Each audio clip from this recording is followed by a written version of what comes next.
Bonjour à toutes et à tous et bienvenue sur Grande Lille TV. Nous sommes le vendredi 16 février. En images, en 8 minutes, voici un point complet sur l'actualité du jour près de chez vous. On démarre bien sûr avec vos prévisions météo et on a de bien belles choses à vous annoncer pour les 2 ou 3 prochains jours puisque le soleil sera présent toute la journée partout dans la région et ce sera le cas normalement tout au long du week-end. Quelques passages nuageux par moments sans conséquence, une belle journée d'hiver en ce vendredi, une belle fin de semaine également, des températures un peu fraîches peut-être durant le matin. Le thermomètre va quand même grimper jusqu'à 9 degrés cet après-midi à Lille et ce sera encore le cas ce week-end. Le temps s'annonce clément et ensoleillé jusqu'à dimanche. On en reparle avec les prévisions complètes de la chaîne météo après ce journal. À la une d'abord en ce vendredi, la colère de l'agence d'intérim Randstad spécialisée dans le bâtiment et les travaux publics face au manque de candidats. Alors que les offres d'emploi existent, bel et bien dans le secteur, près d'un quart de ces postes ne trouveraient pas preneur selon l'agence. Plusieurs raisons expliqueraient ce désamour du BTP, notamment chez les jeunes. Ce sont certes des métiers réputés difficiles où il faut travailler dehors tout au long de l'année, mais selon les responsables de Randstad, rien n'est fait non plus pour changer cette image. En France, l'orientation ne se fait que trop rarement vers les métiers manuels. Le baccalauréat, bien sûr, a encore les faveurs des jeunes et de leurs parents. Or, aujourd'hui, les agences d'intérim embauchent bien souvent en CDI et elles ont donc, je vous le rappelle, de nombreuses offres d'emploi à pourvoir. Explication au micro de Vincent Vieillard. Les postes à pourvoir dans le secteur du BTP sont très nombreux. Aujourd'hui, sur notre agence, on a à peu près 20 à 25% de postes non pourvus aujourd'hui. Et c'est quelque chose qui s'est aggravé donc depuis 2017, puisqu'avec la crise de 2008-2009, le secteur était un petit peu en baisse. Mais là, depuis 2016, le secteur a fortement repris. Et depuis 2017, on est vraiment en pénurie de main-d'œuvre. En ce vendredi également, un sujet d'actualité depuis plusieurs mois en France et même dans le monde, le harcèlement et les violences faites aux femmes, notamment au sein des couples. Aujourd'hui encore en France, une femme meurt tous les 3 jours des coups reçus de son conjoint. Une séance de sensibilisation avait donc lieu hier à l'hôpital de Roubaix à destination des professionnels de santé. L'objectif étant d'expliquer comment aborder ces violences et comment accompagner les victimes pour savoir reconnaître aussi un cas suspicieux. Selon les chiffres, seuls 20% des femmes battues osent en parler à un professionnel de santé, d'où l'intérêt de pouvoir identifier les premiers signes de violence et de les notifier dans un dossier en cas de plainte future. Explication avec la directrice de l'association Louise Michel qui aide les femmes violentées. Elle est au micro de Céline Huret. Il est important pour la victime d'avoir un système de preuves, parce que le recueil de la preuve aujourd'hui, ce n'est pas qu'on ne les croit pas, c'est que ces victimes, quand elles veulent engager des procédures, elles ont besoin de preuves, d'étayer un petit peu ce qu'elles disent. Pour ça, effectivement, les professionnels de santé doivent nous fournir à minima une attestation ou un certificat médical de constatation. Alors après, avec le médecin légiste, on fera des certificats avec une incapacité totale de travail. Mais ça peut être aussi dans un second temps.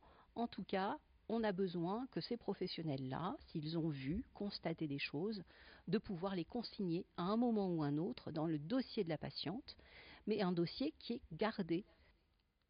D'ici quelques semaines, le groupe libraire régional Le Furet du Nord comptera 2 nouvelles enseignes en Belgique et c'est une première pour l'entreprise, déjà très présente dans les Hauts-de-France et à Paris.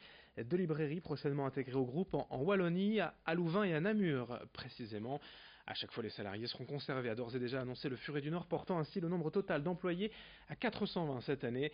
Mais le groupe ne compte pas s'arrêter là, il y a encore d'autres projets. Muriel Bonnet, la borderie, directrice de la communication du Furet, nous en dit plus à ce propos au micro de Brio Gorchi.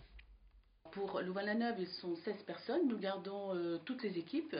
Et à Louvain et à Namur, elles sont 12 personnes. Ce sont 12 personnes. Et donc, nous gardons les équipes. Donc, ils connaissent bien déjà leur magasin. Donc, pour le visiteur, ça ne change pas grand-chose. On va bien sûr changer l'enseigne. Mais ensuite, on va petit à petit rapprocher, on va dire, nos logiciels, notre informatique. Et dans quelques mois, tout sera prêt pour nos clients au niveau de la carte de fidélité, la carte cadeau, enfin tous les services qu'on peut retrouver au Furet du Nord en France, on les retrouvera en Belgique, mais il faudra un peu quelques mois quand même pour mettre tout ça en place. Mais d'ici là, il n'y a pas de changement puisque les 2 magasins restent ouverts.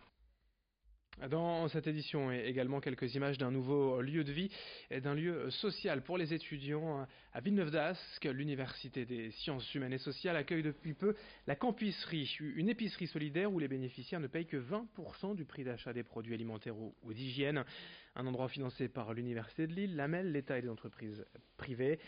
51% des étudiants en France déclarent prendre des repas réduits par souci d'économie. Lille est d'ailleurs la 3e ville de province la plus chère pour les étudiants après Lyon et Marseille. Mais au-delà même de cette épicerie et des facilités d'achat pour les étudiants, la campusserie se veut un lieu de vie, un lieu d'échange et de lien social grâce à un espace de rencontre accessible à tous, aux étudiants et au personnel universitaire. Idil Gunay a rencontré l'une des responsables des lieux. Notre objectif, ce serait de pouvoir aider bien entendu le maximum d'étudiants et on voudrait aller bien au-delà de 50. On sait que les besoins sont bien plus importants. Notre capacité, notre fil d'activité pour l'épicerie est de 50 personnes. On touchera plus d'étudiants parce que c'est 50 personnes pour une durée restreinte.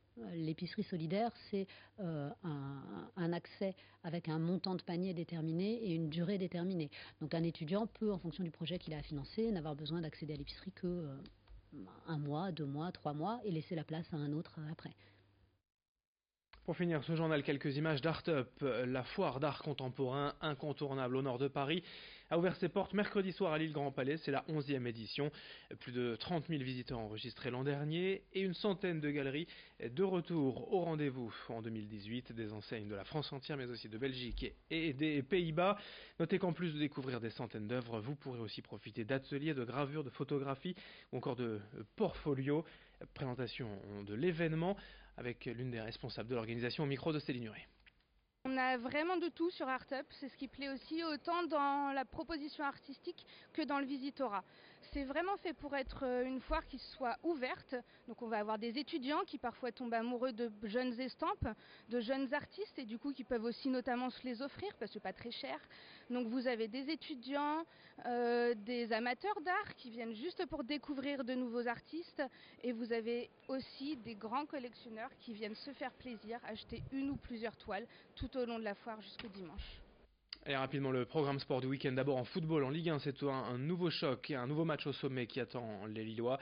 Le LOSC accueille Lyon dimanche après-midi à 17h au stade Pierre-Mauroy. Du basket féminin, le SBVA joue à Nice dimanche après-midi à 14h30. Et du volleyball, le TLM Tourcoing accueille Toulouse samedi 20h. Merci d'être en notre compagnie en ce vendredi 16 février.